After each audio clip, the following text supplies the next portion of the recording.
Hello everybody, my name is Starrapter and welcome to the channel. This is my review for Season 8, Episode 3 of Game of Thrones. It's going to have full spoilers, so you have been warned.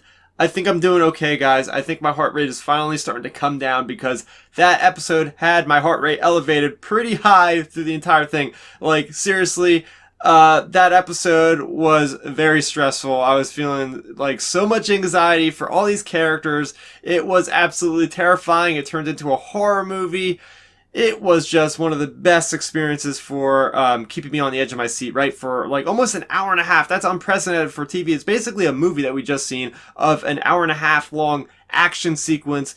Just starting from the beginning, all of the slow build-up. I love the build-up. It starts to get you into the kind of headspace of what these people are going through. I was actually, I felt like I was going into war with death itself, focusing on Samwell Tarly, Tyrion Lannister. Everybody was just scared for their lives. You could see it on their faces. Great job from all the actors to really just show us the slow buildup of this battle that we have been preparing for since episode 1, basically, of this series, right? We've seen the White Walkers and the Whites in that very first episode, and this is it, man. This is it for the living versus the dead. This is the war that we've been waiting for a long time. So what I thought this episode did really well with is giving this, like, great sense of, oh, we got this, the good guys have this. As soon as Melisandre walked in, I thought that was very shocking that she showed up. I figured she would show up at some point before the series end. And lighting the Dothraki's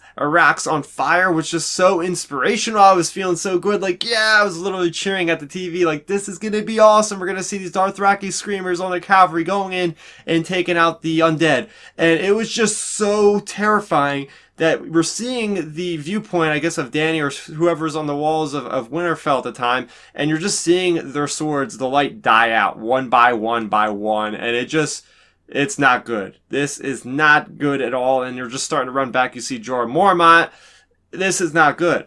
And what I liked about this episode is just the amount of going from character to keep things fresh. Like, we have, the characters of Theon and Bran doing their thing by the Heart Tree. Then we have Sansa, and then we have Tyrion down in the crypts. We have Arya on the wall. We have Grey Worm out in the field of battle. Then eventually we have Jon and Dany out in the skies with their dragons. So there was a lot of crisscrossing around. Definitely reminded me a lot of Star Wars from like Episode 1, Phantom Menace, to you have Scarif, the Battle of Scarif, to Return of the Jedi. A lot of these big action sequences are constantly getting interspersed with different characters to keep the flow good, to keep you interested, because this was a really long battle, but it did not feel that way. Even at the one point, they light the fire around Winterfell, and I was like, yeah, they're buying themselves some time. This is great, and it doesn't last long at all because the undead get smart and try to go over, and that's what happens. And then it turns into a horror movie. I love the Arya Stark little sequence where she's just sneaking around the castle of Winterfell. Is just so scary. So, oh man, I was just like gritting my teeth watching this thing. I don't think I've ever experienced anything quite like this, to like just be in this sympathetic state, basically watching a television show. Like, what is going on here? Why am I feeling this way? Because we've had 8 seasons of these characters that we really care about. Like, what is their fate? What's going to happen to them? Their lives are in absolute jeopardy. When you think it's going to be, when you think something bad is going to happen, somebody saves them at the last second. Like, a lot of little things like that with Brienne of Tarth and the Hound, especially seeing his like PTSD. I love that moment of him just like going after Arya. Beric Dondarrion's sacrifice. Lots of characters unfortunately dying in this episode, which I expected. Dolorous Edd, I believe, was the first known character that we've seen fall. But we also had some of my favorites too, which really hurt, man. Like Theon Greyjoy. I love that exchange between him and Bran. When the Night King is walking up, you have Bran talking to Theon saying thank you.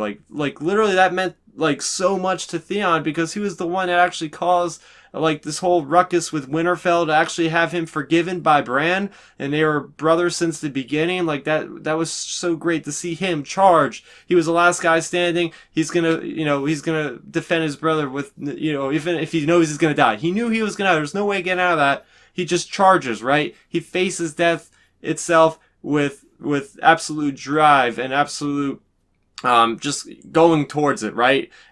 Same thing with Jorah Mormont. Man, that really hurt too, because, you know, he's been with Daenerys, he's been guarding her since season 1, episode 1. I don't think he could have gone down any better, really. Like, that was just an awesome moment. But, like, everything, big picture, looking at this thing, just so much stuff happened, and it was awesome. Like, you compare this to some of the other great set pieces of battle that we've had, like Helm's Deep and the Battle of Minas Tirith and Lord of the Rings. Like this is probably the most epic of all of these things. I mean, we have Lady Mormont, who ends up taking out a freaking giant, and just like these moments of despair too, which really hit hard. Like you see Jon, he's gonna go after the Night King, and he just resurrects like all their own brethren. You see everybody coming back to life, and it was just this really stab to the heart moment where it's like, you gotta be kidding me. Like, they did a great job of just constantly keeping us on our toes. That moment with Arya Stark at the end was amazing. That was so cool. She totally pulled a Rey and just switched hands just like she does with the Praetorian Guard. So I definitely called that out as soon as I see that. That was a great moment. But, you know, her with Melisandre, that whole thing of basically Melisandre being there to give Arya the advice and the inspiration to end up doing that to the Night King. Like, she is the master assassin. She killed the White Walker, the whole guy that is orchestrating all this stuff. The Night King is now dead thanks to Arya Stark. I mean, come on. Who would ever thought that would have happened? That's just amazing. Just so many awesome moments. I could just keep talking about this all damn night because I am just, you know, ecstatic after watching this. There's so much things to break down. We're going to have all these guys going down to the south and just wrecking Cersei. They have all this, well, I don't even know, because at this point they probably all have PTSD, right? They're probably just like never going to be the same person again. I mean, everybody just getting slaughtered. There was so much chaos. By the end of the battle, you have, you know, the dragon just burning people alive. The cinematics are incredible. How the heck can we not see this in a movie theater? I mean, I really would love to see them put this episode in a movie theater for just a couple days, even if they can, because this thing would look magnificent on a big screen. I love how this all took place during the night, just symbolizing death itself, right? Like the night is coming upon them to shut out the light, and the dragon dueling was just so cool. I know I'm just talking all over the place because I'm just gloating. I just watched the episode, right? So I'm just going all over the place, so don't mind me with that. But oh man, what else? I mean, just everything with Tyrion and Sansa. For a minute there, I thought they were gonna do like Romeo and Juliet, because she takes out the dagger, shows it to Sansa, and I'm like, she takes the dagger, shows it to Tyrion. I'm like, okay, what exactly is going on here? So I was a little bit worried that we might have somehow suicide or something at that point. But let me know if you thought that as well, because that's the kind of notion I was getting.